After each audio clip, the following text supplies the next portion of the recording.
오늘 함께 읽은 말씀 중심에서 매임이 없는 복음의 사람들이란 제목으로 하나님 말씀 우리 함께 상고합니다. 지난 시간에 우리 보았던 본문은 아나니아와 삽비라 부부의 같은 날 3시간 차로 장례식을 치러야 했던 참으로 안타깝고 불행한 그 사건을 보았습니다. 그 이유가 무엇이었는가도 우리가 살펴보았습니다. 오늘은 제목 말씀처럼 매임이 없는 복음은 매이지를 않는다 그랬죠. 매이지 않는 복음, 그 복음을 가진 사람들, 어떤 사람이냐, 이것을 오늘 성경에서 우리에게 보여주고 있는 겁니다. 쉽게 말하면 우리가 그런 사람 되기를 바랍니다. 그것이 우리의 기도의 제목이 돼야 되고, 우리는 세상에 살고 있지만 이 매인다는 말이 감옥에 가둬놔도 매이는 거 아닙니까? 또 우리가 감옥에 가지 않아도 우리가 매여 있는 게 있죠. 뭔가에 육체적으로 매여 있거나 아니면 어떤 규칙에 매여 있거나, 직장 가시는 분들이 직장에 가면 그 나름대로 그 직장에서 요구하는 규칙이 있죠. 그것에 우리가 따라서 일을 해야 합니다. 기계를 다루는 사람도 규칙을, 그 원칙을 어겨서 사고가 날 수 있고요. 교통을 우리가 이렇게 흐름에 따라서 신호등을 잘 따라서 가야지, 그렇지 않으면 큰 사고를 만나기도 하고, 이렇게 매인다고 하는 것이 항상 부정적인 뜻을 갖고 있는 것만은 아닙니다. 어떤 때는 매여서 잘 되는 사람이 있어요. 진즉 포기해버리려고 그랬는데 자식 새끼 때문에 내가 정말 이거에 매여가지고 이렇게 어떻게 살다 보니까 좋은 날이 왔더라, 이런 얘기도 우리가 간혹 듣지 않습니까? 그러니까 매인다고 하는 것은 꼭 나쁜 것은 아닙니다만은, 매임이 있어도 거기에 매이지를 않고 살아갈 수 있는 사람, 참 행복한 사람입니다. 또 정신적으로도 심적으로 매이는 사람이 있습니다. 마음에 큰 부담감을 안고 있어요. 언젠가는 이 마음의 부담을 털어야 되는데 이것도 매이는 거 아니겠어요? 또 세상 사람들은 인정하지 않을 줄 모르지만 우리가 볼 때에는 영적으로도 매이는 것이 있고 자유하는 부분이 있단 말이죠. 복음을 받아들이고 성령을 받은 사람들은 특징이 뭐냐? 매여 있는 것 같은데 매이지를 않아요. 매임이 없는 사람하고 사는 것처럼 살아버리는 거예요. 참 이렇게 살 수 있다면 얼마나 좋겠어요. 성령의 사람들의 삶이 그렇게 살 수 있다는 거니까 우리가 기도할 때에 그걸 구해야 되는 거예요. 다 매이는 삶을 살 수밖에 없는 존재이지만, 그렇다고 하나님 나 좀 매이지 않는 환경을 주십시오, 이건 기도가 아니에요. 매임이 어쩔 수 없이 있어요. 땅에 우리가 몸을 붙이고 숨을 쉬고 목숨이 붙어있는 한은. 그렇지만은 매임을 우리가 당하지 않고, 사도 바울이 그런 표현을 했어요. 고린도후서에 보면은 우리 그리스도인들은 어떤 게 있어요? 사방으로 우겨 쌓임을 당해도 쌓이지가 않아요. 핍박을 받아도 버림받지 않고, 답답한 일을 당해도 낙심하지 않고, 심지어는 막 거꾸로 때림을 당해도 망하지 않는, 이게 바로 환경이 바뀌어서 그런 게 아니에요. 이 사도 바울의 일생을 우리가 잘 알다시피 끊임없이 그를 속박하고자 하는 환경이 있고, 심리적인 고통이 있고, 외적인 핍박이 있고, 그랬지만 그는 매이지 않았어요. 왜 그랬습니까? 복음을 갖고 있었고 성령으로 살았기 때문에. 우리가 예수 믿지 않는 사람보다 더 복받은 게 뭐예요? 비교할 수 없이 더 우리가 능력 있는 삶이 뭐예요? 성령님을 모시고 성령으로 인도함을 받아 성령을 따라 살아간다고 하는 거예요. 이것이 우리에게 얼마나 큰 영광이며 권세인지 몰라요. 그것 때문에 우리가 매이지 않을 수 있다는 것을 지금 얘기하는 거예요. 오늘 본문이 긴 내용을 읽었는데 간략하게 간추려 보면 사도들이 이제 복음을 전하는 곳에서 많은 표적과 기적이 일어났습니다. 예수님 당시로 보면은 어떤 사람은 예수님 옷자락만 뒤에 가서 이렇게 만져도 병이 낫겠다. 그런 믿음을 가지고 왔던 혈루증 여인도 고침을 받고 갔는데 예수님 때의 그런 기적의 사건이 사도들을 통해서 계속해서 나타나는 거예요. 베드로가 지나가는데 세상에 베드로 사도의 그림자라도 한번 스쳐 지나가기를 바라는 거예요. 그림자라도 한번 스쳐 지나가면 병이 나을까 하고 왔더랬는데 진짜 병이 나았던가 봐요. 사도 바울도 사도행전 저 뒤에 이제 19장에 가면 에베소에서 전도할 때 그랬지 않습니까? 그 에베소 지역에 수많은 우상을 섬기던 사람들, 마술 부려서 백성을 속여서 먹고 살던 사람들이 다 책을 갖다 불태우고 그 책값이 은 5만이나 되더라 그랬잖아요. 그런데 그 동네에서 바울 사도가 복음 전할 때에는요, 바울의 손수건을 갖다가 그냥 환자에다 덮어놓기만 해도 병이 나더라는 거예요. 바울의 앞치마를 벗겨다가 갖다가 환자에다 덮였더니 병이 났더라는 거예요. 무슨 앞치마가 신비한 능력이 있었겠어요? 하나님의 역사는 어디서든지 하나님이 하시고자 하시는 일에 무슨 일이 안 일어나겠습니까? 그러니까 엄청난 이런 그 표적과 막 기사가 일어나서 백성들이 더 모여드니까 제일 배가 아픈 사람이 누구 계세요? 지금까지 종교적인 최고의 지위와 권세와 명예와 뭐 하여튼 나름대로 자기들이 특별하다고 해서 파리사이오스, 바리새인이라는 말은 특별한 존재라는 뜻이죠. 구별돼서 보통 사람하고는 구별되고 거룩한 존재들이라는 이 사람들이 굉장히 시기가 났어요. 오늘 본문에 보니까. 그래서 잡아들여라 이랬다 놔뒀다가는 우리 밥줄 다 날아가겠다 이런 거죠. 솔직히 말해서. 그래 다 잡아다가 감옥에다가 그냥 쳐넣었어요. 그리고 든든히 지켜라 그래서 밤에 잡아다 놨어요. 날 새면은 이제 이것들을 어떻게 되셨는지 죄를 뒤집어 씌워서 또 죽이든 뭐 해야 되지 않겠습니까? 그런데 이걸 진짜 추로겠다 그래야 될런지 이거 탈오겠다 그래야 될런지 뭐 어떻게 말해야 될지 모르겠어요. 밤중에 굳게 지키고 있어요. 절장은. 그런데 절장이 열린 일도 없고 그냥 없어져 버렸어요. 가운데 있는 사람들이. 천사가 와서 옥문을 열고 데리고 나갔는데 문을 지키고 있는 사람들은 밤새도록 순번 돌아가면서 지키고 있다가 날이 새서 데리고 온나 아침에 데리고 오라고 이제 전 사내들인 공의의 회원들 다 소집을 해가지고 재판을 해야 되겠는데 데리고 와 그러니까 없어요. 문 열고 들어가 보니까 없는 거예요. 전날 밤에 잠자고 간수들이 엉뚱한 일 하는 사이에 문 열고 타러 간 게 아니란 말이죠. 안에 있는 줄 알고 들어갔는데 없어요. 큰일 났어요. 이게 어떻게 된 일인지 가서 보고를 해도 다들 어안이벙벙하는데 밖에서 정갈이 옵니다. 그 사람들 성전에 있던데요. 지금 성전에서 또 가르치고 있습니다. 참 세상 말로는 귀신이 고칼 노릇이죠. 그래 가서 또 잡아와. 그러니까 잡아오긴 하는데 백성들이 돌로 칠까 두려워서 정중하게 일단 데려왔어요. 그리고는 잡아다 놓고 너희가 하지 말라는 짓을 왜 하냐? 그들 입에서 보면은요, 오늘 본문 보면 절대 예수라는 말을 안 해요. 이 사람이라는 표현을 하고요. 너희의 교라는 표현을 이렇게 하지요. 예수라는 이름도 담기 싫어한다니까요. 예수라는 말 자체가 구원자라는 뜻이니까 이 사람들은 예수 이름을 아예 표시도 안 하고 너희가 왜 이 사람의 이름을 함부로 전하냐? 왜 너희의 교를 전하냐?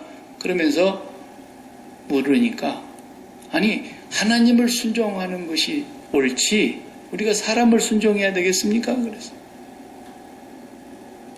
뭐 어떻게 죄를 찾으려고 해도 찾을 수가 없고 그래서 몇 대 때리고 내보냈어요. 그냥 어쩔 수가 없어서 몇 대 때리고 내보내는데 나오면서 어떻게 하고 나온다냐 그랬어요. 두드러 맞고 나오는데 조금 분위기가 달라요. 제가 한국에 있을 때 오래전 얘기인데 지하철을 탔는데 지하철에서 전도하시는 분이 막 복음을 전하고 가더라고요. 복음이랄 게 뭐 간단해요. 예수천당 불신지옥. 그래가지고 두 글자 크게 써가지고 지옥은 빨간 글씨로, 천당도 빨간 글씨로, 예수는 파란 글씨로, 또 뭐 불신은 까만 글씨로 이렇게 해가지고 들고 가면서 예수천당 불신지옥 이렇게 하는 거예요. 그 비좁은 전철칸을 막 비비고 가면서 하니까 누가 옆에서 듣는, 쟤도 들었어요 그 소리를. 야 진짜 예수쟁이들 공예야 공예 이러더라고. 그러니까 이 사람이 그냥 가다 말고 예수천당 불신지옥 그러고 계속 갔으면 좋았을 텐데 뒤를 돌아보고 당신 방금 나한테 뭐라 그랬어? 그러면서 싸움이 벌어졌어. 간판 내려놓고 싸움이 벌어졌어. 정말 전도하지 말았으면 좋겠어. 그런 사람들 제발. 왜 싸웁니까 거기서? 이 사람이 성령 충만한 사람이요 하나님의 지혜가 있는 사람 같으면 거기서 여기 싸울 일이 아니죠. 오늘 성경에 보니까 이 사람들이 몇 대 두드러 맞고 나오는데 나올 때에 공의 앞을 나오면서 어떻게 했더라 그랬어요? 우리가 예수 이름 때문에 매맞고 예수 이름 때문에 핍박을 받는 사람이 된 것을 기뻐하면서 나왔더라 그랬어요. 이게 전도자죠.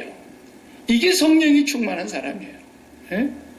우리가 전도해보면은요 뒤에서 욕하고요 대놓고 안 해도 궁시렁궁시렁하고 조소하는 소리가 들려요. 예. 아이고, 이런 소리 이제 예수쟁이들 쟁이라는 말이 그 아주 속된 표현 아닙니까? 그런데 그때의 속으로 기뻐할 수 있는 사람.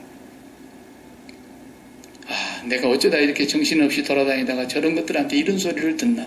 아직 이거 제정신 아니에요. 이건 예수 믿는 정신이 아니라. 핍박을 받는데 기뻐하면서 왔고 권장을 맞고 나오는데 우리가 예수 이름 때문에 매맞는 자로 대접을 받는 것을 기뻐하며 공의 앞을 떠나더라 그랬다니까요. 이런 정도가 안 되면 전도하면 곤란합니다. 이 사도들이 성령의 충만함으로 이렇게 전도를 해나가는데 매이지가 않는 거란 말이죠. 이런 것이 안 매였다는 거예요. 그 괜히 그 지하철에 전도하러 갔다가 아니나 다른 그 러시아워 시간에 얼마나 그게 비좁은 시간인데 사람들이 막 어깨가 막 이렇게 밀착이 돼가지고 땀도 나고 그냥 피곤하고 지쳐 있어서 흔들리는 것에서 거기를 막 비집고 가면서 빗기라고 막 예수천당 불신지옥하고 하는데 그저 방송 나오지 그 소리 나오지 그러니까 막 짜증난 사람들이 공해야 공해 그럴 수 있죠. 그 소리를 들을 수 있는 사람이라야 거기 지나가면서 그걸 하는 것이지 그 소리 들었다고 그냥 싸움을 할 사람이라면 왜 전도합니까? 예수 믿고 핍박받는 것도 기뻐할 수 있는 사람이 성령의 사람이죠. 안 매이는 거예요. 안 매이는 거예요. 욕을 하는데 안 매이는 거예요. 극단적인 표현입니다만은 스데반은 그냥 전도하다가 설교 한 편 멋있게 하고 두 편도 못했어요. 설교 한 편 멋있게 하고 돌에 맞아 죽는 거예요. 아마 그 전도자를 누가 뺨이라도 한 대 때렸더라면 큰일 날 뻔했어요. 돌에 맞아 죽어가면서도 주여 저들의 죄를 저들에게 돌리지 마옵소서 그러면서 잠이 들더라 그랬잖아요. 그렇게 돌아가셨다고. 그러니까 죽음의 자리가 우리 인간에게 있어서 최고 큰 시험 아니겠습니까? 가장 큰 고통 아니겠습니까? 마지막 순교의 자리까지 어느 부분에서도 매이지가 않더라는 거예요. 이게 사도들의 모습이요 복음을 가진 자의 삶이요 성령으로 인도함을 받아서 살아가는 삶이라는 거죠. 우리가 그걸 구해야 되지 않겠습니까? 하나님 내 형편 좀 펴지게 해주십시오가 아니라 제발 내 형편에 내가 매이지 않게 해주십시오. 이렇게 기도해야죠. 우리 그리스도인들이.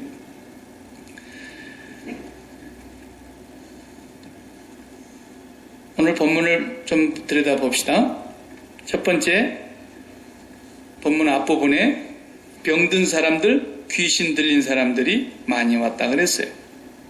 15절에 심지어 병든 사람을 메고 거리에 나가 침대와 요위에 누이고 그랬어요. 또 16절에도 예루살렘에 가까운 성읍에 허다한 사람들도 모였는데 병든 사람과 더러운 귀신에게 괴로움 받는 사람들을 데리고 와서 아마 사탄의 지배에 눌려 있었던 사람들이 다 거기서 놓이게 되었던 것 같아요. 그래서 질병이라고 하는 것 사람을 정말 매이게 하지 않습니까? 우리가 살아보면 병들면 참 자유가 많지 않죠. 왜냐하면 건강하게 활동하던 사람이 갑자기 병으로 몸져 누웠다. 이렇게 되면은 자유가 많이 빼앗기는 건 사실이죠. 육체적으로. 그런데 그리스도인들은 병이 치료받는 것도 물론이거니와 병이 치료되지 않고 어떤 경우는 죽을 때까지 가더라고요.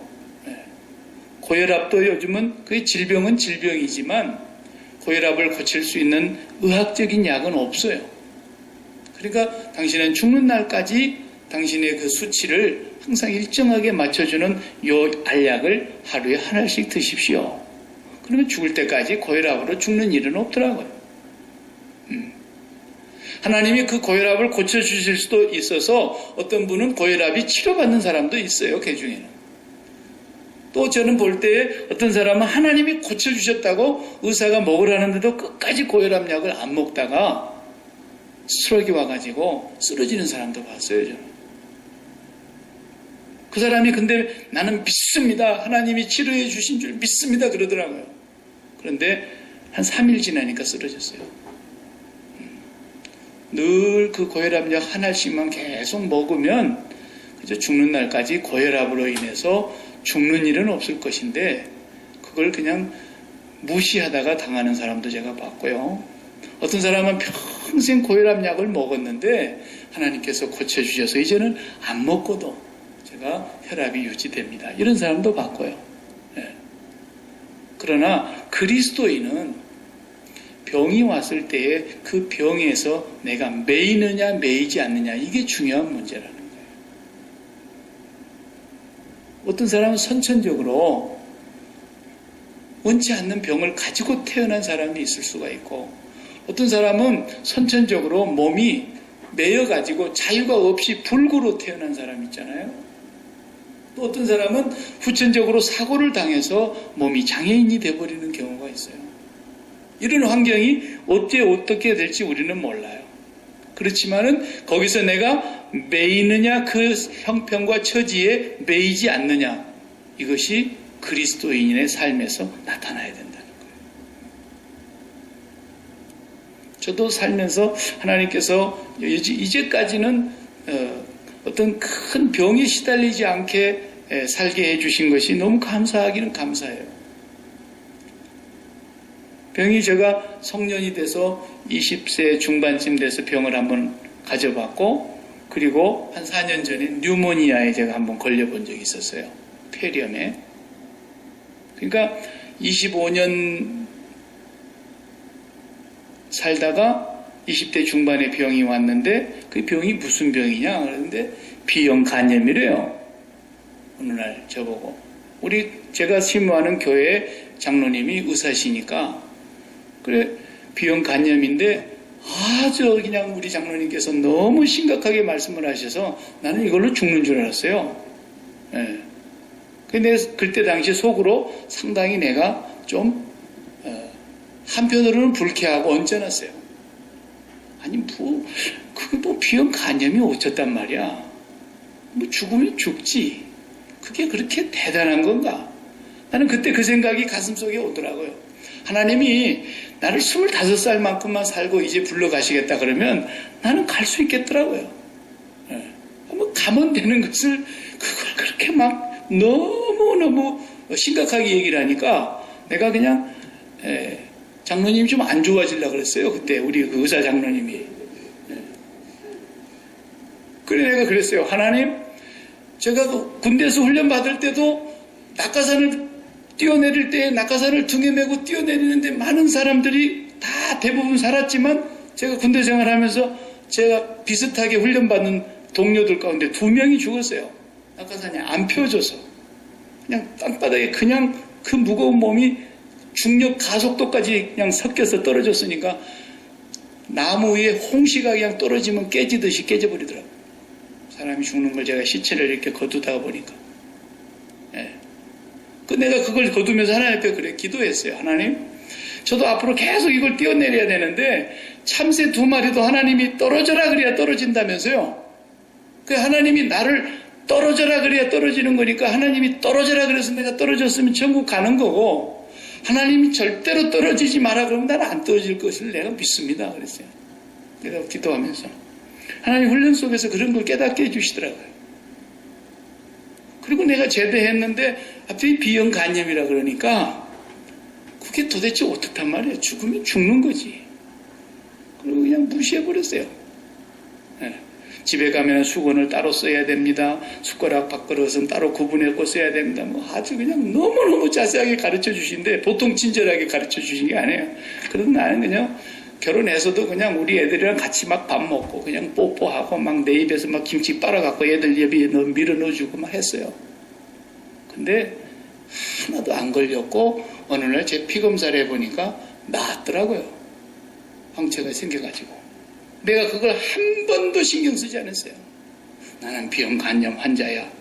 나는 비형간염 환자야. 이것이 간경화로 발전할 수가 있고 술, 담배를 하면 그 다음에 간암으로까지 발전해서 비형간염 걸린 사람은 뭐 안 걸린 사람보다도 뭐 암이 걸릴 확률이 몇 %고 별 소리를 내가 다 들었어요.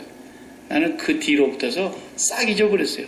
언제 나았는지를 몰라요. 그래서 내가 감사를 못했어요. 언제 나았는지를 몰랐으니까.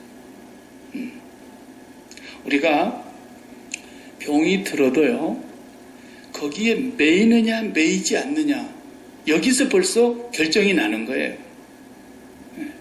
하나님께서 우리에게 병을 주셔도 그 병이 난 것을 하나님은 알고 계셔요. 그 속에서 우리가 어떻게 해야 합니까? 하나님, 이 병을 고쳐주십시오. 물론 기도해야 되겠지요. 그러나 하나님, 이 병을 고쳐주십시오라고 전에 하나님 앞에 먼저 나가는 게 중요해요. 하나님으로 그냥 행복하게 사는 것이 중요하다고요. 병을 갖고서 하나님하고 그냥 행복하게 지내세요. 그런데 하나님이 병을 고쳐주시는 수가 있어요.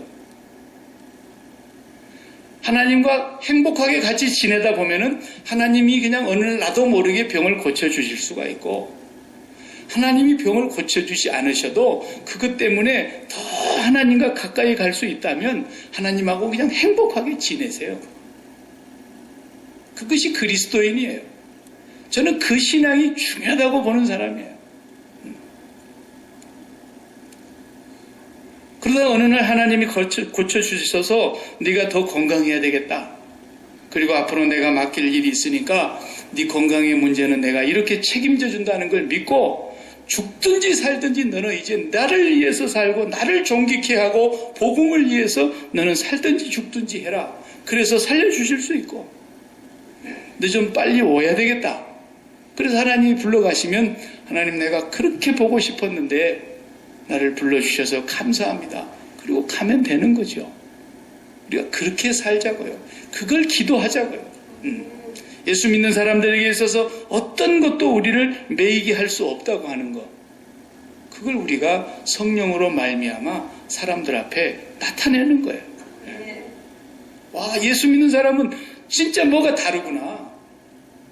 그래서 병들어서 병원에 입원했다 그래가지고 간호하는 사람 있지만 내가 한번 이렇게 찾아가서 병문안을 갔더니만 세상에 다 죽어간다 그랬더니 아니네. 얼굴이 완전히 천사처럼, 얼굴에 평안과 기쁨이 넘쳐서 전도하러 방문 갔던 사람이 도리어 은혜 받고로, 방문 왔던 사람이 예수 안 믿는 사람이다가 예수 믿고 오는 거예요. 그냥. 야, 우리도 언제 또 병 걸릴지 몰라요. 건강하던 사람도 병 걸릴 수 있고, 건강하던 사람들도 장애인이 돼버릴 수도 있고, 병들었다가도 하나님이 또 치료해 주시면 치료받을 수 있는 거예요. 그러나 그 병으로 인해서 우리가 우울하게 된다든지, 그것 때문에 근심 걱정에 매여가지고 이것 때문에 내 죽으면 어떡할까 속박을 당한다면은 이것이 이제 질병이 나를 결국은 넘어뜨리고 마는 거죠. 우리는 질병이 없는 삶을 살아가는 것이 그리스도인의 삶이 아닙니다. 누가 우리를 핍박하여 죽인다는 사람이 지금 없지만 예수 믿는 지역 가운데 죽인다는 곳이 많습니다. 아직도.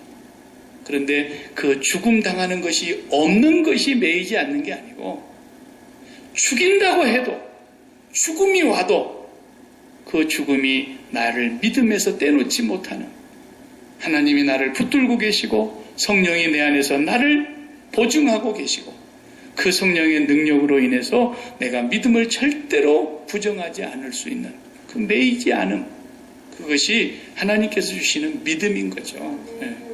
그것을 사도들이 우리에게 보여주는 것입니다. 그래서 어떤 면에서 보면 정확하게 말하면 기독교는 세상을 극복하는 게 아니에요. 예수를 안 믿는 사람들은 어떻게 해서든지 자기가 세상을 극복해야 된다고요.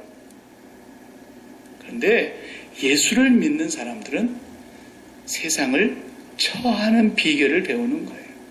풍부에 처할 줄도 알고, 궁핍에 처할 줄도 알고, 가난에 처할 줄도 알고, 배고픔에 처할 줄도 알고, 배부름에 처할 줄도 알고, 일체의 비결을 배웠노라. 내게 능력 주시는 자 안에서. 이게 예수 믿는 사람이에요. 가난하게 하시면 하나님이 왜 가난하게 하시는지 잘 몰라도 가난을 하나님으로 인해서 내가 이미 행복해져 가지고 가난하게 하는 동안에 가난을 즐기세요. 가난하다고 해서 너무 가난한 표를 내고 찢어지게 가난한 표를 내고 이거 예수 믿는 것 좀 그래요. 또 넘치도록 하나님이 복을 줘가지고 나는 정말 재물이 부족함이 없어. 그런데도 전혀 표가 안 나요. 꼭 재물을 줬다고 해서 남들이 못 가진 건 내가 꼭 사야 되고 남들이 없는 건 내가 다 누려야 되고 그것도 아니라고요. 늘 많이 주셨는데도 내 마음이 거기에 의존하고 있지 않고 그래서 어느 날 그것이 쑥 빠져나갔는데도 내가 의존하고 있지 않았기 때문에 하나님을 의존하고 있었기 때문에 내 마음이 요동치 않고 내가 재물이 없어서 가난한 형편에 들어가 있는데도 하나님으로 인하여 내가 든든한 마음을 갖고 있기 때문에 거기로 인해서 내 기죽지 않고 이게 그리스도인입니다.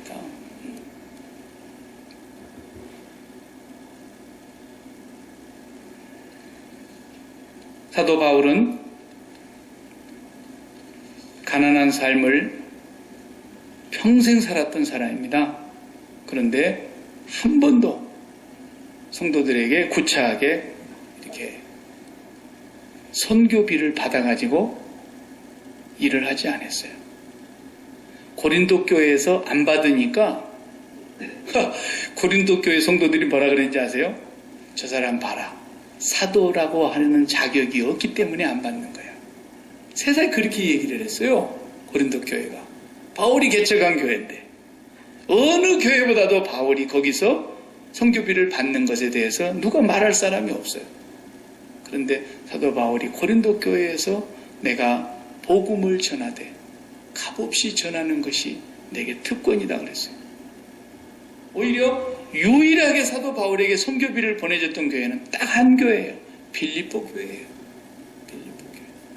그런데 그 빌립보 교회를 향해서 편지를 쓰면서 너희가 그렇게 극심한 가난 가운데서도 나한테 이렇게 선교 헌금을 보내주셨으니 너무너무 고맙다. 정말로 하나님께 향기로운 제물이요 하나님이 받으실 만한 것이고 이것으로 인해서 하나님이 여러분들에게 더 많은 복을 주기를 바란다. 그런 편지도 썼어요. 그렇지만 내가 여러분들에게 이것을 바라서 하는 얘기가 아니다. 나는 궁핍에 처할 줄도 알고 나는 배부름에 처할 줄도 알고 나는 이 모든 삶에 있어서 어떤 형편에 처해 있든지 그 처하는 비결을 내가 배웠다. 그걸 말씀하시려고 그러는 거예요. 그것을 사도 바울이 오늘 우리에게 본으로 보여주고 계시는 것입니다. 기독교는 정확하게 말하면 극복하는 게 아니에요. 내가 극복하는 게 아니에요. 하나님이 그 형편을 핍박을 면하게 해주시면 면하는 거예요. 하나님이 핍박을 받게 하시는 기쁨으로 핍박을 받는 거고, 카타콤에서 300년 동안 땅속 깊이 굴을 파고 들어가 살았던 사람들 보세요. 300년이면 보통 세월이 아닙니다. 300년. 그 굴 속에서 극복하지 않았어요. 그 사람들이 언젠가는 우리가 저 밖으로 나가서 따라는 고대 광실 큰 궁궐 같은 집에서 사는 날이 올 거야. 그런 생각을 갖고 거기 있던 게 아니에요. 그 안에서 하는 사람이 그 편에 처할 줄 아는 비결이 뭐예요? 하나님을 가져보니까 하나님이 지워져버리고 나니까 더 갖고 싶은 것이 없어져 버렸던 거죠. 왜? 온 세상을 다 갖는다고 해도 하나님과 비교해보면 누가 큽니까? 비교가 안 되니까. 하나님을 갖는 것을 욕심을 가졌던 거죠. 그래서 그들은 늘 주님 십자가를 전하고 십자가의 복음을 전하고 이 십자가로 말미암아 자기가 세상에 대하여 죽은 자라는 걸 알고 늘 하늘 아버지와 연결되는 성령 충만한 삶을 구했던 거예요. 성령 충만한 삶을 늘 구하면서 살았어요. 성령 충만하고 보니까 그들이 모든 형편에 자족하고 처할 줄 아는 비결이 생기더라는 거죠. 이걸 하나님이 우리에게 가르쳐 주시려고 이스라엘 백성을 광야로 이끌어내신 거예요. 그 사람들이 광야에서 뭘 극복한단 말입니까? 광야의 삶이 오늘 이 광야 교회의 삶인데 뭘 극복해요, 광야에서? 무슨 샘을 파요, 거기서? 무슨 파종을 하냐고요? 무엇을 저장하냐고요? 아무것도 극복할 수 있는 게 없어요. 오직 어떤 형편의 하나님이 어떤 길로 어떤 방향으로 인도해 가시든지 그 환경을 처할 줄 아는 비결. 누구와? 하나님과 함께. 하나님이 인도하시는, 하나님이 말씀하시는, 하나님께서 언약하시는 그걸 붙잡고 그냥 믿음으로만 가는 거예요. 믿음으로. 이것이 성령으로 살아가는 사람들, 매임이 없는 사람들. 복음이 매이지 않기 때문에. 그래서 사도 바울이 실질적으로 몸이 한번 매였던 적이 있었죠. 빌립보 교회에 편지하는 내용 보면은 형제들아 나의 당한 일이 도리어 복음의 진보가 된 줄을 너희가 알기를 원하노라. 이러므로 나의 매임이 감옥에 있었어요. 나의 매임이 그리스도 안에서 온 시대 안과 기타 모든 사람에게 나타났으니 감옥을 나오는 게 그의 관심이 아니었어요. 감옥을 빠져나오는 것이 극복하는 것이 그의 과제가 아니라 감옥 안에 있는데도 매여 있는데도 복음이 시위대 안에 감옥 안에 간수들에게 자기를 지키는 모든 군병들에게 복음이 막 전해지기 시작하더라는 거예요. 절대로 매이질 않았어요. 이런 삶을 구하시기를 바랍니다. 돈을 좀 못 벌어도 질병이 혹 내게서 당장 떠나지 않고 어쩌면 내가 이 질병을 평생 안고 가야 될지도 모르겠다. 그런 생각이 들지라도 하나님으로 인하여 이 질병에 매이지 않을 수 있다면 하나님이 필요하시면 고쳐주실 거예요. 능력 있는 사람에게 가서 꼭 안수만 받아야 고쳐지는 건 아니에요. 여러분이 하나님과 직접 교통하는 가운데 하나님이 치료해 주시기도 할 것입니다. 그래서 하나님의 사람들은 학벌이 안 돼가지고 내가 하나님의 일 못한다. 이런 경우가 없고요. 제일 학벌이 없는 사람이 지금까지 2000년 교회 역사에 가장 많은 일을 한 사람이 누굽니까? D.L. 무디입니다. 무디는 초등학교도 못 나왔으니까 미국 사람이니까 미국말은 하지만 글은 쓸 줄 모르는 사람이었어요. 제대로. 그래서 말을 서툴하게 하니까 문법이 안 맞는 거예요. 문법이. 그래서 목사님이 D.L. 무디 선생을 이렇게 성경학교에 보내가지고 가르치다가 어느 날 설교를 시켰어요. 근데 앉아있는 청중들이 D.L. 무디가 설교를 하는데 설교를 잘 못 알아듣겠어요. 문장이 앞뒤가 안 맞는 얘기를 하니까. 그러니까 교인들이 어떤 분은 목사님한테 가서 불평을 했다잖아요. 제발 무디 설교 좀 시키지 말라고. 그러면 목사님이 그랬다는 거예요. 지난주에도 무디 설교를 듣고 35명이 등록했습니다. 그럼 할 말 없는 거예요. 무디가 많이 배워서 하나님이 이런 게 아닙니다. 하나님의 일을 하는 사람은, 매이지 않는 사람은 돈이 없어가지고 하나님 일 못한다. 절대로 그럴 수가 없어요. 하나님이 필요하시면 100억이라도 어떤 방향으로든지 몰아서 일을 해야 될 일 같으면 하게 하실 것이고, 하나님이 하실 필요치 않은 일이기 때문에 당장 100억 안 주시는 거지, 하나님이 꼭 필요한 일을 우리에게 맡기셨으면 우리가 돈이 없어도 하나님은 하실 거란 말이죠. 아무리 우리가 권세가 없고 세상 사람들, 힘 있는 사람들, 능력 있는 사람들 우리가 모르고 지낸다고 할지라도, 그 사람 도움을 우리가 다 못 받는다 할지라도 하나님이 하시고자 하시면 무슨 일이든지 가능하니까. 여호와께 능치 못한 일이 있겠느냐? 그러므로 우리가 이 환경에 매이지 말자고요. 매이지 말자. 오늘 아침에는 새벽 예배 때 제가 에스겔 44장을 봤는데 그 재미나는 본문이에요. 성전을 동쪽으로 하나님이 들어오시는데 동쪽 문을 닫아놨다가 하나님이 동쪽 문을 딱 열고 들어오시면 그 문을 잠그라 그랬어요. 그리고 어느 누구도 그 문으로 들어오지 못하게 하라 그랬어요. 굉장히 중요한 말씀이에요. 나는 그 말씀을 읽으면서 너무너무 은혜가 되더라고요. 어떤 사람도 하나님이 들어온 그 문으로는 들어오지 못하게 해라. 그리고 문을 굳게 잠그라 그랬어요.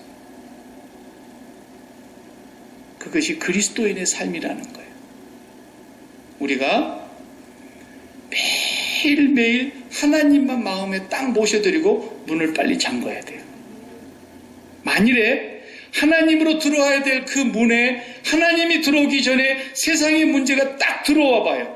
질병의 문제가 딱 들어오고, 돈의 문제가 딱 들어오고, 자식의 문제가 들어오고, 이 세상에 어떤 얽혀있는 문제가 먼저 그 문을 열고 내 마음으로 쏙 들어와 버리고 나면은 그 다음에 하나님 앞에 나와도 얼굴이 다 죽어갖고 나와요. 질질 짜면서 이제 엉엉 울면서 나오는 거예요. 하나님, 하나님. 아무리 이뻐도 하나님 앞에서 세상 문제를 먼저 먹고 나서 하나님 때문에 행복해서, 하나님 때문에 즐거워서, 기뻐서 울 수는 있어도 맨날 하나님 앞에 1년 365일 나오기만 하면 세상 문제를 가슴에 먼저 먹어가지고, 누가 거기다 문을 열어주라 그랬어요. 하나님을 먼저 문을 열고 모셔드리고 나서는 세상에 어떤 것도, 왕도 못 들어온다 그랬어요. 그 문으로는. 왕도 다른 현관문으로 들어왔다가 나 앞에서 먹고 그 들어왔던 문으로 나가라 그랬어요. 왕이 이 땅에서 최고의 자리요, 최고의 권세요, 최우선의 사람이지만 어떤 것도 그 문으로는 우선할 수 없다는 것을 말하는 거예요. 우리 삶 속에 항상 하나님을 제일 먼저 받아들이고 하나님으로 배가 부를 때까지 기도하라는 거예요. 하나님으로 가슴이 행복이 충만해질 때까지, 가슴이 충만할 때까지 하나님으로 사귐을 가지라는 거예요. 그리고 나서 자녀에게로 가는 사람은 분명히 다릅니다. 그리고 사업장으로 가는 사람 분명히 다릅니다. 그리고 직장에 가서 일하는 사람 분명히 다릅니다. 그런데 그 하나님을 먼저 모셔드리지 않고 세상이 활짝 열려가지고 그 마음으로 들어와 버리면 이미 이 사람은 매인 사람이 돼가지고 하나님 앞에 오는 거예요. 그거 풀도 못하고 가는 거예요, 결국. 이거 지금 박 목사가 늘 해본 얘기하는 거예요. 이론이 아니에요. 절대로 그리스도인은 기도 생활을 통해서 그 삶을 먼저 찾지 않으면 내가 매여가지고 말이 한마디 나가도 재미없는 말이 나가요. 이거 경험해보지 않습니까? 마음이 하나님으로 먼저 모시고 나서 다른 것이 들어오지 못하도록 딱 문을 걸어 잠그고 하나님과 행복한 가운데서 나가가지고 문 앞에서 딱 가는데 기분 나쁜 사람을 만나세요. 그러면 내 입에서 그 사람에게 어떤 말이 나오겠어요? 내 마음이 행복해 있는 사람은 좋은 말이 나와요. 최고 나쁜 말이 나와봐야 아유 불쌍타 이 정도 나오는 거예요. 근데 내 마음에 기쁨이 없고 하나님과 만남이 없고 풍성한 삶이 채워지지 않는 상태에서 나갔는데 안 좋은 일이 딱 만났다. 그러면 그냥 입에서 아주 훌륭한 말이 나가버려요. 차이코프스키 뭐 이렇게 이런 말이 나가요. 이게 경험으로 여러분 해보지 않습니까? 돈 문제로 그냥 문을 활짝 열어놓고 돈 문제가 나를 완전히 삼켰어요. 어제 밤새 나를 그냥 물어뜯었어요. 그리고 이미 돈 문제로 꽉 해갖고 그 돈 문제가 가득히 차가지고 문을 거기다 잠가놓고 왔어요. 잠가놓고 와가지고 하나님 앞에 와서 하나님 백날 얘기해도 그 문제가 내한테 안 풀립니다.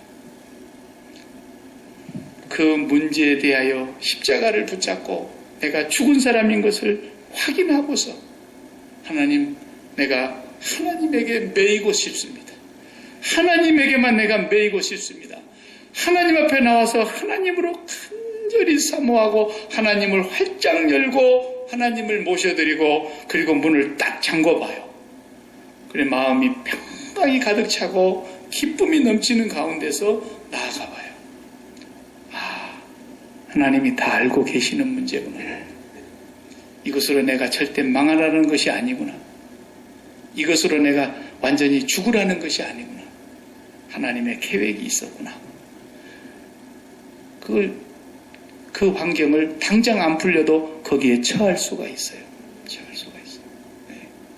여러분, 이것을 매일매일 실생활 속에서 좀 경험하고 기도하고 확인하고 그렇게 살아가는 것이 여러분의 소원이 되고 기도의 제목이 되기를 바랍니다. 아무것도 매이지 않는 복음의 사람들 기도하십시다.